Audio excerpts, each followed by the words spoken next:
right, guys, thanks for jumping on another episode of Punch Me in the Face.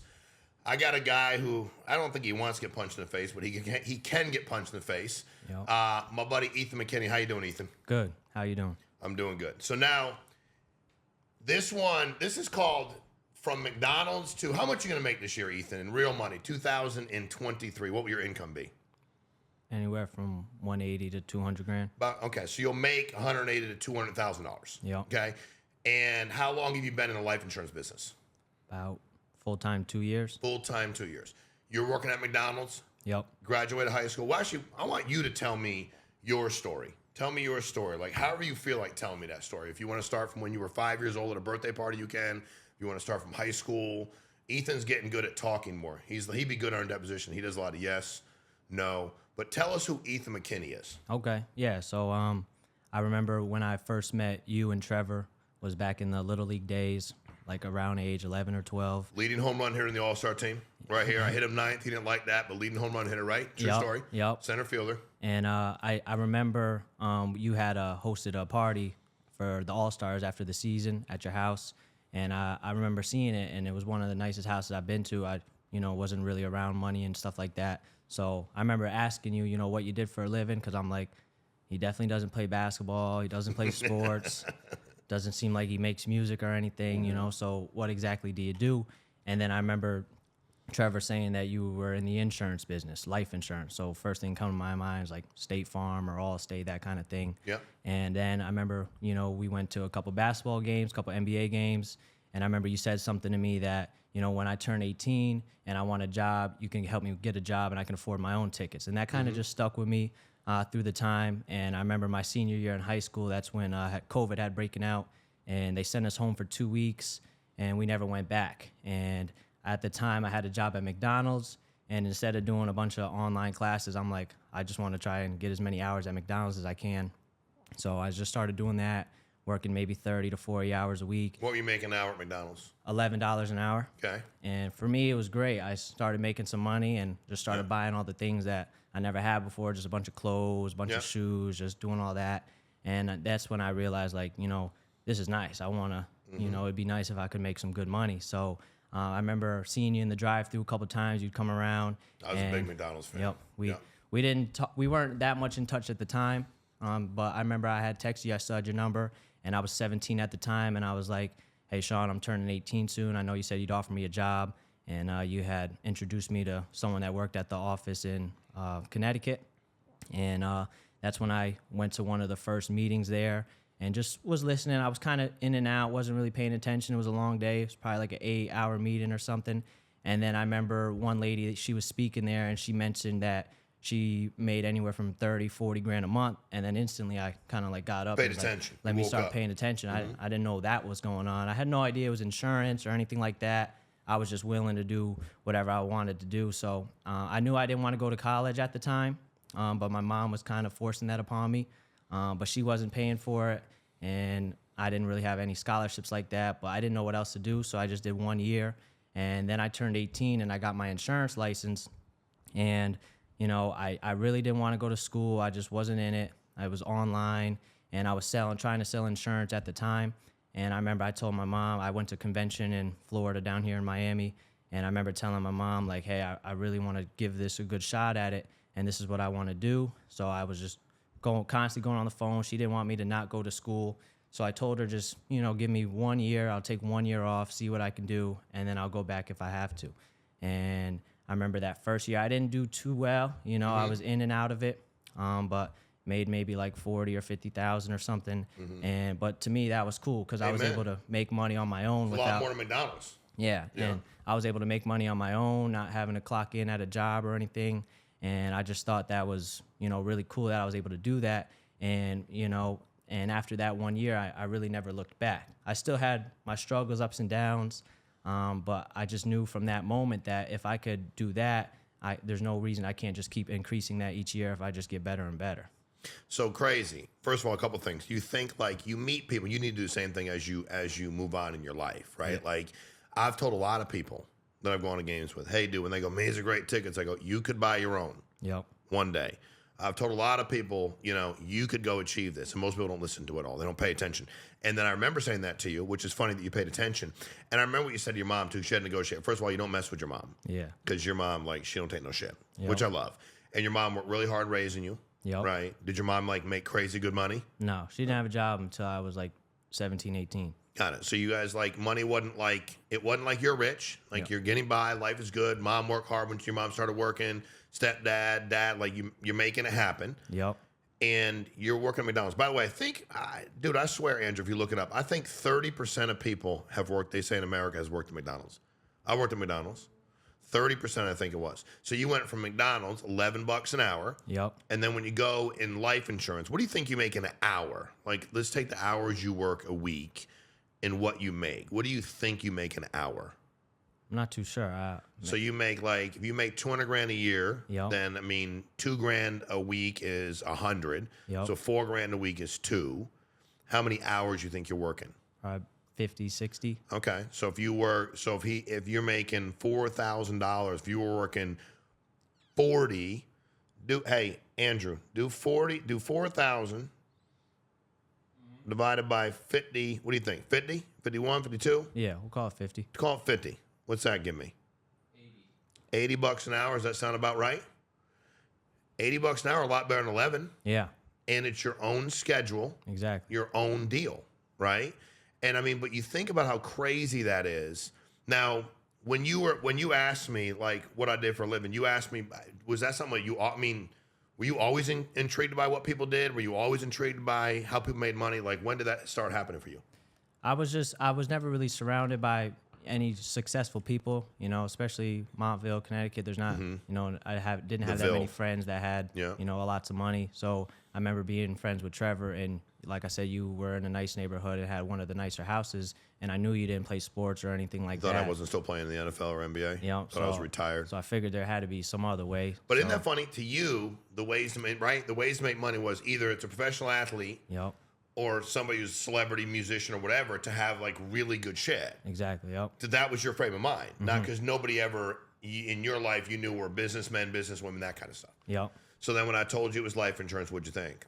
Shit, I don't want to do that, or I wonder how he did it, or I just thought it was just too complicated to grasp. Got it. Like I said, first things I thought was State Farm, Allstate. so you're damn, that's too bad. It's life insurance. That's too complicated for me. Yeah, and I remember asking my mom, do you guys have life insurance? And they said no. Most people don't. So they didn't really know too much about it either. So I kind of just pushed it away. Didn't think much of it, and was just oh, that must be nice, So you negotiated with your mom Yep. to get a year off from school. Yep.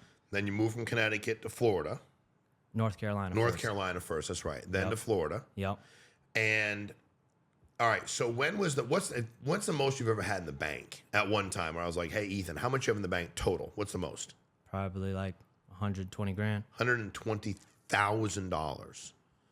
You know the percentage of people in America that have $120,000 liquid that let alone are 20 or 21, but in general. Did you ever think when you were working at McDonald's, if I said, hey, E, in 2 years you'll have $120,000 in the bank that's your money after paying your bills and taxes, would you believe me? No. No. As far as the sales go, because when you started, it was hard, right? Yeah, definitely. Okay. And because you've gotten good, you've gotten really good. Yep. What did you do? It's not people as we worked hard. And I don't know, dude. You have a lot of people that work hard and aren't productive.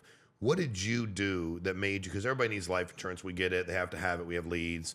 But what did you personally, Ethan McKinney, if you could bottle up what you did and sell it to somebody, what was it? Yeah, I think one of the bigger things for me was just escaping all my distractions. I knew that having your own schedule could be hard, especially with just graduating high school, having a bunch of friends that aren't really up to much. So I just moved from Connecticut to live with my grandparents in Asheville, North Carolina, and I didn't really know anybody there. So I figured if I moved there and got away from everybody, that I could just focus on trying to make this work. And, the first year, like I said, was rough. I really wasn't able to make it work. I remember at a certain point I had to go back to doing some admin work, some hourly work, trying to figure that out. And that was one of the lowest points because I just wasn't really happy with myself. I felt like I was in the same spot as I was last year and that I wasn't progressing at all. And I felt kind of that I failed. I had moved from Connecticut to North Carolina to try and give this a shot. Told my mom I'd take a year off. and I just felt like I couldn't do it. So what really changed and helped me out was just getting around people that were doing it as well. Yeah. And I think that's the biggest thing, was just getting on Zoom or just working with other people that are in the business as well and have the same goal as me, and just surrounding myself with others. And then just as far as sales wise, you know, I just like to be myself. I like to use my personality to my advantage. I like to make clients laugh. I know a lot of people say, you know, don't be friends with your clients, but I think I like doing that. Well, I think connecting with your clients is fine. Getting them to laugh is fine. Sitting there talking to them for 2 hours about nothing, that'll mess your world up. Exactly. So it's like your idea of friendship is different anyway. You ain't gonna sit and talk to somebody for 2.5 hours about nothing. Definitely not. Nope. Did you like Asheville? I did. I just didn't do much. Dude, I went to a meeting in Nashville one time, and there was like these 3 dudes laying in front of the office, and they were homeless, and I guess they kept walking in the office, and we were doing a meeting, the guy walked in the office. I said to the guy to own it, what are they doing? He's like, what do you mean? I go, why don't you tell them to get the fuck out of your office? He's like, well, the police say that we can't. And I was like, for real? Because if you walk in my office unannounced and you're a male, and I say leave once, then I'm going to fucking throw you out the fucking office. Yeah. And then if you swing at me, I'm going to fucking drop you. Because that's the way it should work by the law. And he's like, dude, you don't ever want to move to Asheville then. So that's all I ever knew about Asheville. I don't know how the city is or it isn't. But so you moved to Boca, got your own place, got a new ride, did that whole deal. Yeah. For all the 18, 19, 20, 21-year-olds out there that just graduated from high school, they're in college, they didn't go to college, maybe they did college for a year, maybe they're paying for their own college. What would be your message if they were all sitting in a room or all watching you right now? What would be your message? Specifically, I get the whole, like, your friends weren't doing much, you had to change your distractions, I get all that. What would be your message then about being an entrepreneur? I think it would just be, don't be afraid to, you know, go all in on yourself, and don't be afraid to step out the norm. I think a lot of people, they do what everyone else does, you know, whether that's go to school or do this. They're kind of afraid to take a step in their own direction and try their own new thing. So I think my biggest advice would be to just, you know, believe in yourself. You have to have that self-belief that you can do more than what others, you know, do or what others say you can, and just have full faith in yourself that you can make it work, and just grind, really. You know, it's a grind. Any entrepreneur space is grind. It's definitely a lot hard on your mental, I feel like. You know, it's being an entrepreneur, being self-employed, I feel like the biggest struggle is almost just mentally, you know, being mentally tough 100%. to be able to take hits, get back up, and just keep going no matter how, you know, how things are going. Just keep pushing. So it's funny because when I was your age, when I say like early, when you first started asking me questions, I met this dude that coached me. He played in the big leagues, but he'd been retired a long time, and he's a very successful real estate. His name was John Ellis. He passed away not too long ago. And I was like, what do you do for a living? And when you asked me, I was like, because most people don't ask shit. Like, if I saw something I wanted, I'm like, hey, man, how'd you get that? Yeah. So I was like, Coach, what do you do for a living? He was like, real estate. That's why I got my real estate license. If I hadn't met him, I wouldn't have been an entrepreneur, because I was college, get a good job, like I would have. And you now have the ability to do the exact same thing that like happened with us, because had you not seen entrepreneurial shit with me, you might not have done it. Yeah. Right? All right. So you played sports, you played baseball, but you quit playing baseball, which I don't know why you quit. You were pretty good. You never played football. I don't know why, because your high school football team was terrible. You could have played and started from your freshman year. But you played basketball. Yeah. And then I coached your basketball team for years. And what was the biggest, because I'm really curious, what was the biggest thing that you thought you learned when I was coaching your basketball team from me? I think it's just, don't be scared of anybody. Like, just don't be afraid, you know, like I just think don't be scared of anybody. How did we teach that? How did I teach that? I think just by example, just by showing that you weren't afraid of anybody and that you weren't scared of anything, just kind of instilled that confidence in us. Just don't back down from anybody. Well, and that's the thing in life. But dude, I don't know shit about basketball. I told you that fucking 5 games in the season, bro. I'm a football, baseball player. I don't know basketball. But in life, don't back the fuck down.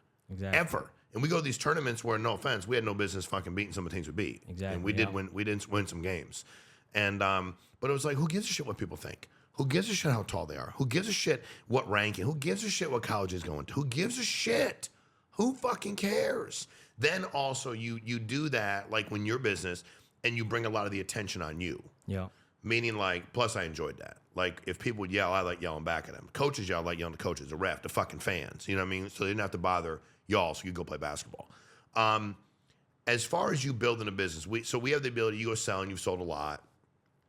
And is it fair to say it's pretty hard? Because right now making 200 grand a year is, I mean, it's pretty legit, right? Yeah. It's pretty good money.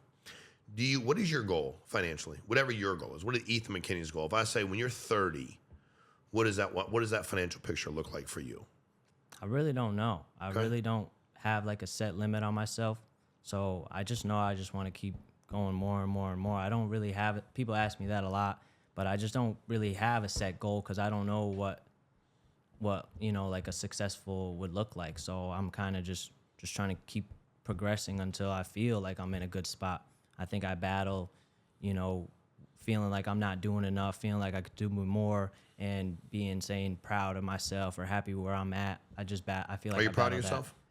I am. You should be. I also feel like I said, a lot of the times it's more, how can I be doing better? What can I do more?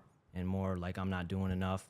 And I think that's a blessing and a curse at the same time, because obviously it keeps me working hard. But it's hard to feel like I'm doing good or I'm where I'm supposed to be. I think that's definitely something that it's just I battle with. So, as far as you building a team and hiring people to do this, recruiting them, putting them into business, is that something you have a desire to do? I do and I don't. Be honest. I want you to always speak the truth. You do and you don't. Yeah. Tell me what those mean. Why would you want to and why wouldn't you want to? Well, I would like to help people from that I know, warm market people in similar situation as me, realize that they can really come out here in the insurance space and do this, especially kids that are just graduating high school, don't really know what they do. Because I feel like if you're 18, 19, just graduating high school, still living at home, I feel like the insurance is one of the best opportunities because you have no real bills, you have no real expenses. Right. If you just invest that money into leads, and you're going to have a lot of cash. And obviously that's why I was able to stack up a certain amount of money in the bank just by not having bills and taking advantage of still being young, and then getting to a point where I'm comfortable enough to move out and afford my own stuff. But I think that's one of the best things that I would like to help people my age, because you can really just get a head start in life by why don't you help more of them? What's holding you back? When you say I do and I don't, what do you mean? What do you mean I don't? I don't know if I'm the best at managing. I don't really have a lot of patience, I feel like.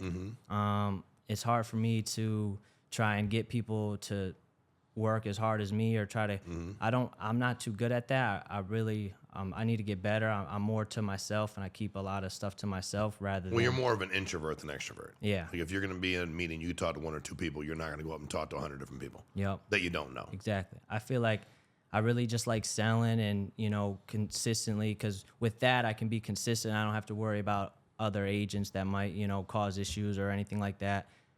I really like just being able to sell and control that cash flow, because I know how consistent it could be if I'm consistent.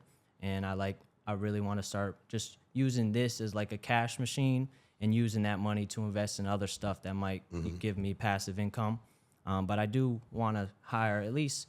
You want the good news? Yeah. Well, let me give you the bad news first. The bad news is the stuff you wanted, like those tickets you wanted, you can't do that without building a team. Yeah. Can't do it. Now, there are things to invest in. That's great. And listen, I'll talk to you about when you start making real good money. But also, the thing for me is I don't have any patience either. I know that. Not at all. But there are a lot of really good freaking people out there. Yeah. And what you have to learn is just not have no patience with the people that aren't going to do something. It's kind of like when you coach a team. Like I never coached you in middle school. And high school, you're already doing your thing. And AAU, we didn't have a lot of practices. But, dude, I focused on like 6 dudes. Not 20. Yeah. Because the other 14 were never going to play. And 2 of you probably weren't going to get hurt during the same game or foul out. But I focused on that team. And I think for you, it's one of those things where, is it hard to see yourself? Let's say you hired me. I wasn't in insurance, but I was already making good money. Real estate, I was making $500,000 a year. I had some money. Would you be uncomfortable hiring me? Yeah. Yeah. Probably. How come? Just because, especially if you're already making good That's enough money, I feel like you might not listen to me as much, or you might already think you have it figured out. So I think it would be hard to hire you. Part of it is you have to learn just not to give a fuck about that. Yeah. Because, dude, I want to see you. And you don't need thousands and thousands of people, but 30, 40, 50, 100 people on your team where you have true passive income. Then you can take your passive income, put it to work for you in other passive ways where you're starting to really stack up significant cash and compounding with your interest and everything else. So it's I just want you to see yourself that way. Because I don't think you saw yourself as a salesman or an entrepreneur or successful early on, but then you morphed into it. You went back to do some admin work, then went back again because you had to see yourself that way. But when I see you, I see a businessman. And I see, like, if you wanted to hire me, I'd listen to you. You're smart. You work hard. You speak very freaking well. You're measured in what you say, so you're not, like, completely out of control. And as long as you could show me the blueprint, like if somebody like me, I was talking to a guy the other day, and he's like, can you just talk to this guy? I said, why? He goes, he's already got 100 agents working with him, and I don't know what to say to him. I was like, I'll talk to him. I did the same thing for you. Yeah. You know? What has been the coolest thing you've bought for somebody since you've had money? Because McDonald's money, I mean, I love you, but you could buy some clothes here and there. What have you been able to buy for your mom, sister? What has it been? Not really much materialistic things. What have you been able to do? I've been able to just help them if they need money, pay for bills. So literally, like, how cool does that feel? It feels good. You know, I buy my sister anything she wants, really. That's what you said to me. She's not scared to ask me. She shouldn't be. And that's okay because, you know, I'll take care of her, my mom as well. And, you know, selling enough insurance to qualify for the cruise. My family's never been on a cruise. I'm able to bring them. So one of the things, it's funny, right? I was joking with you the other day. I'm like, we should do a cruise every 90 days. Seriously, right? Drew, he's kicking around. What was the most you'd done before we did the cruise qualifier in a month? Like 32,000. 32,000, like ever. Yeah. And how long you been with us total now? 2 years. 2 years. So in damn 21 months, how many times you done 30 grand? Once? Maybe like twice. Maybe like twice. And then the cruise qualifier was July, August, September? Correct. What did you do in July? I did 36. 36. August. 47. 47. September. 31. 31. 3 months in a row when you only had 2 months out of 21. Yeah. Why? I liked, I think it gave me something to work towards, and it pushed me. I like competing. You're competitive. I didn't want to miss out. You want to compete. And I told you guys I would make it. So yeah. And I just wanted to do something nice for me and whoever I was bringing. So you got your mom going, stepdad, sister. Yep. How excited are they? My girlfriend. And your girl, Raquel, she shook you right away. She said you had to qualify. Yeah. That was when you got stuck, when she said we are going. Yep. Imagine then if those things we artificially put in place, if we just had them, like you said, mentally. Everybody wants to work out and do these other things and eat right.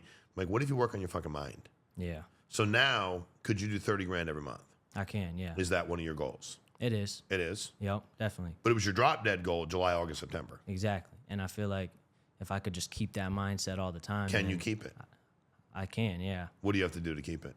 I feel like I don't really know, honestly. I don't know what I got to do to keep it, but just trying to push myself and set goals. I think I just have to track myself every day because it's hard. Sometimes it can be hard to, keep that going. So when you got your life insurance license, you told some of your friends. Yep. What did your friends, give me the stupidest thing somebody said to you about it.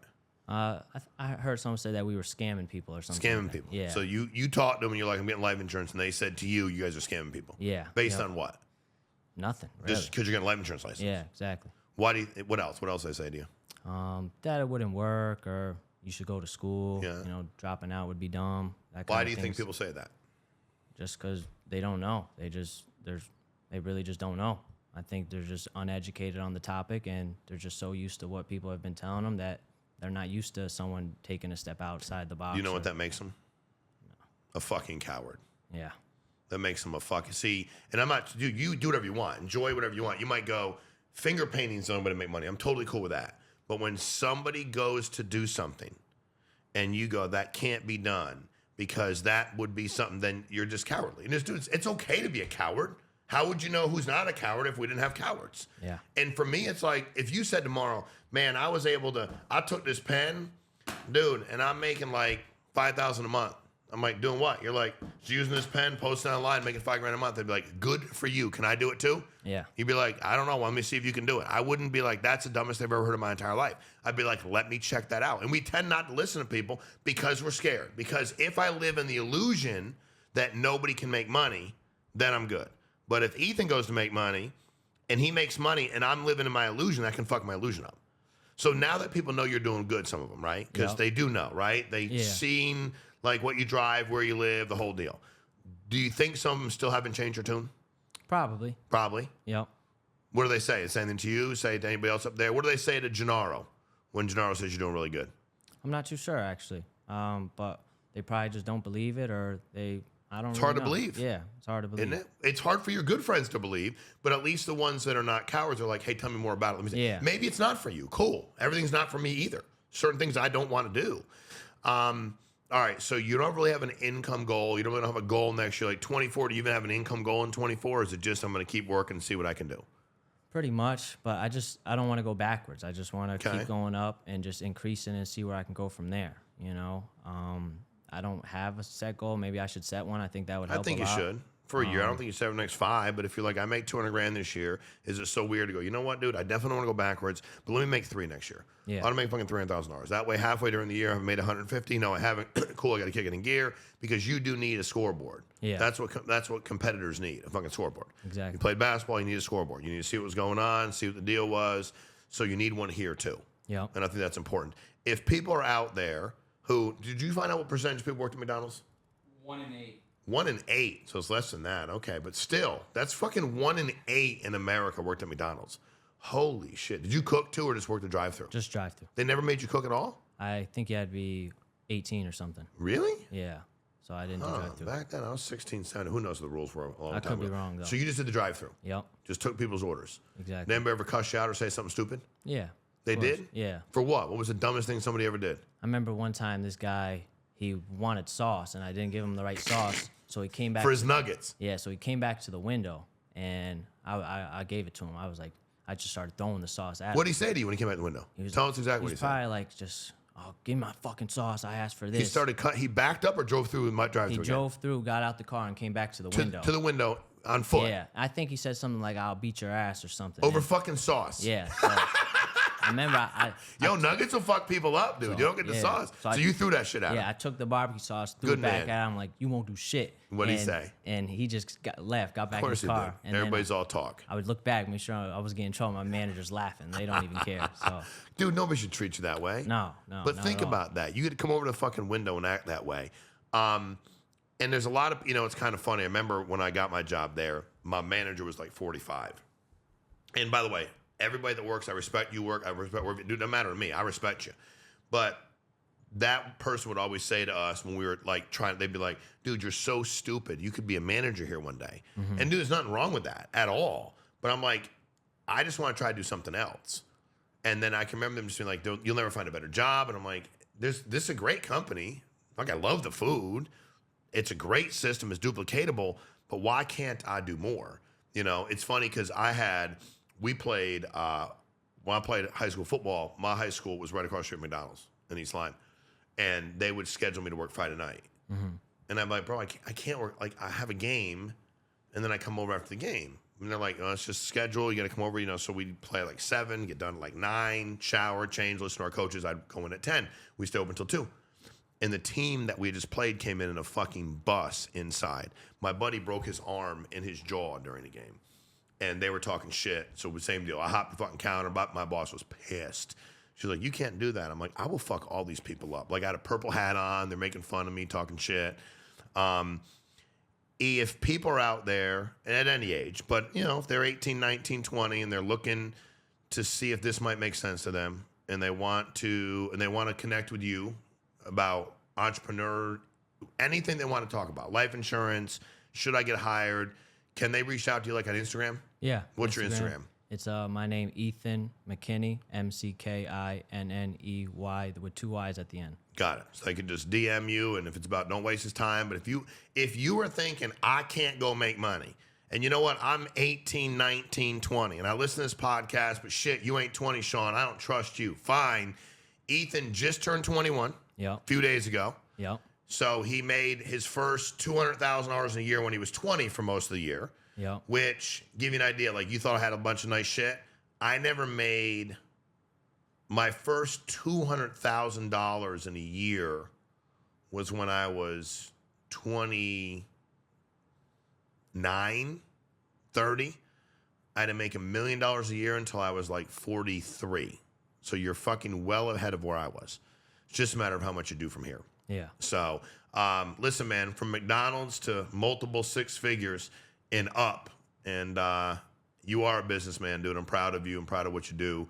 and I'm proud to be in business with you and never, ever back the fuck down. And that's one thing he doesn't do. He don't back down. We had him in that fighting thing with the, he didn't million, he didn't care. He was fighting Charles right away, bro. Yeah, Charles Rosa. Charles Rosa's a stud. He's a legit UFC guy. And he saw Ethan the other day. He's like, tell Ethan to come in wherever he wants. I got nothing but respect for that kid. So, well, I appreciate you. I love you. You know that. I appreciate you. And thanks for jumping on the show, man. Guys, thanks for watching. Like, share, subscribe. Please, if somebody you know is looking to make a move and they go, I never went to college. He went to college at McDonald's. Right? I went to Eastern Connecticut State University. I don't even know if it's accredited. I'm not trying to be funny or be mean, but he didn't have any background. He didn't have any entrepreneurs in his life. He's not some crazy great salesperson. He's not an extrovert. You don't go around friggin' trying to get people to laugh. He keeps to himself. He don't say much, but when he says stuff, it's important. But if you're looking or people need some inspiration, need a real person that's actually done it, tell them to hit up Ethan McKinney on Instagram. So thanks for jumping on today. Appreciate your time as always.